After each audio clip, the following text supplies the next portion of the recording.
Have you ever had that feeling when you sit down in the interview, you're all ready, you can feel your heart pounding, and they ask the first question, and it almost sounds like that teacher off of Charlie Brown, the wonky voice, and it just sounds like gibberish?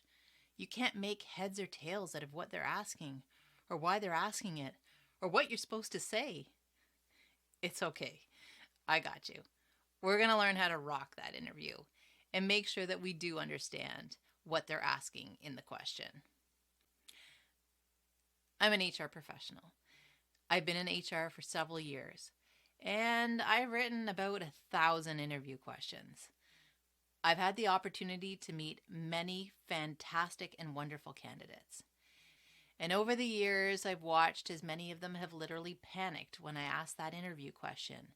I could see the wheels turning, trying to figure out what it was they were supposed to say. And I wanted to be able to say, stop. It's okay. Take a deep breath. Listen to the words in the question. Think about why I'm asking this. Think about the job description. What were the qualifications and the assets that I'd be looking for? And you'll be able to figure out what I'm asking and what I need you to answer. So, as part of my work in HR and my intent to help people through their interview preparation, I've created this exact episode just for you. I'm going to walk you through those steps, figure out what to do and how to understand it. So let's get started. If you haven't watched the episode already on what do I need to know for the interview, go back and watch it, because a lot of what I'm teaching is stepping stones. In that one, we covered the importance of understanding the job you are applying for, studying the job posting itself, and the organization that you're applying to. That's going to help you a lot when it comes to interview questions. I'm going to give you an example. Let's pretend you're in an interview and I ask you, the ability to problem solve and analyze is critically important in the position to which you're applying. Can you please provide me with an example of your problem solving skills? Are you panicking yet? Is your heart starting to panic? Is your mind going blank or swirling trying to come up with what I'm asking and why?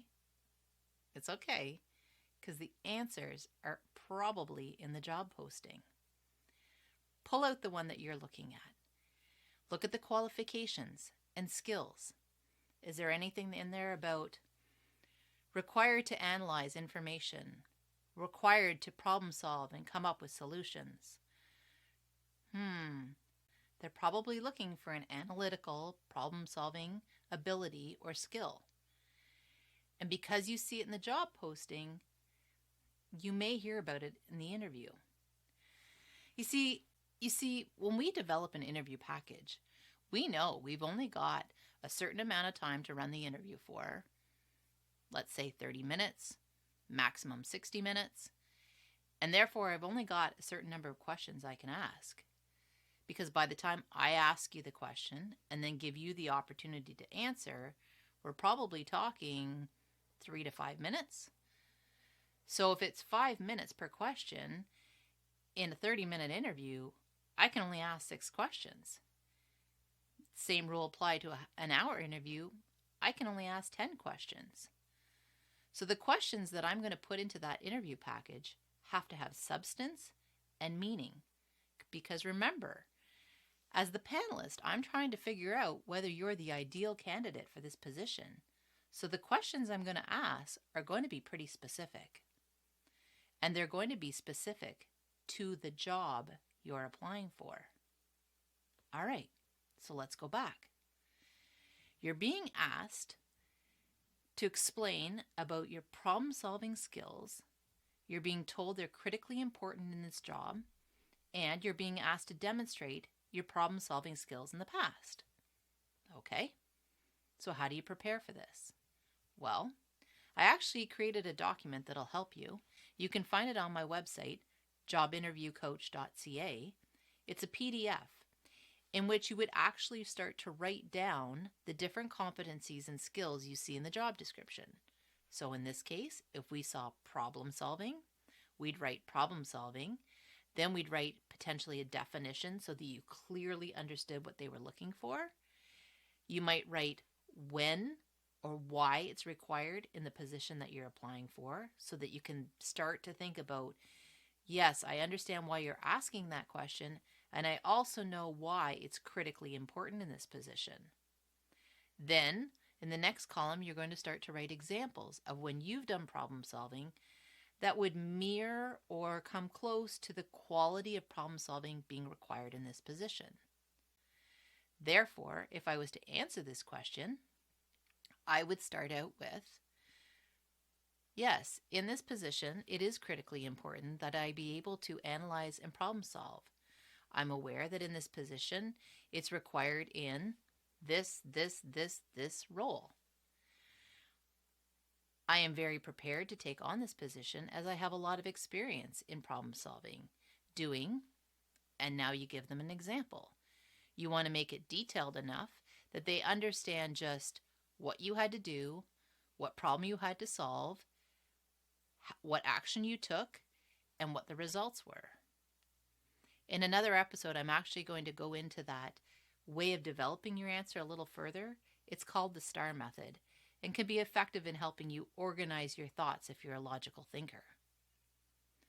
So now we know that if I break down the question, listen for the words that they're asking, if I've studied the job description, I know why they're asking it.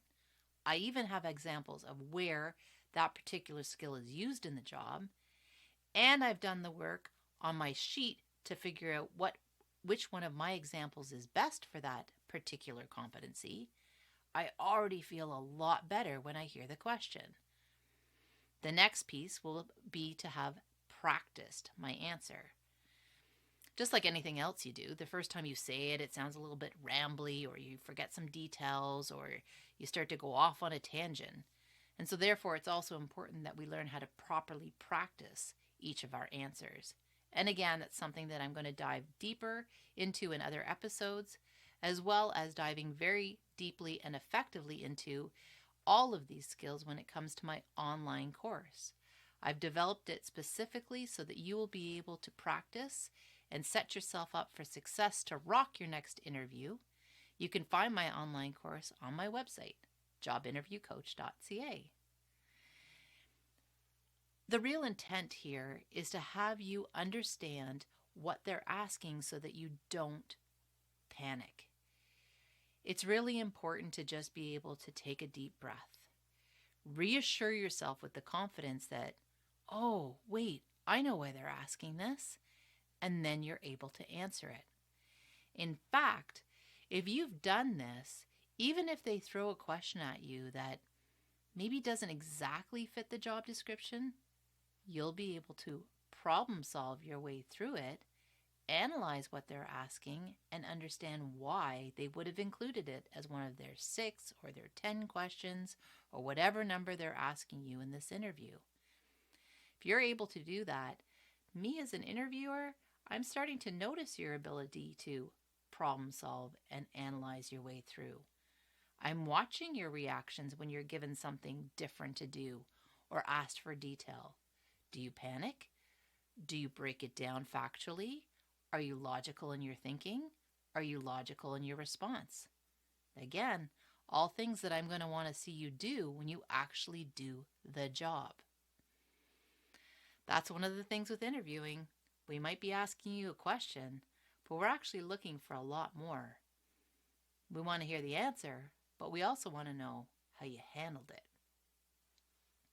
So, I'm really glad you were able to join me today for this episode, and I hope that you can like this episode and subscribe to the rest, where I'm going to expand on many, many different tips, strategies, and successful ways to rock that next interview. We'll see you soon. Thanks for joining me. You can also find me on Facebook, Instagram, and my website, jobinterviewcoach.ca.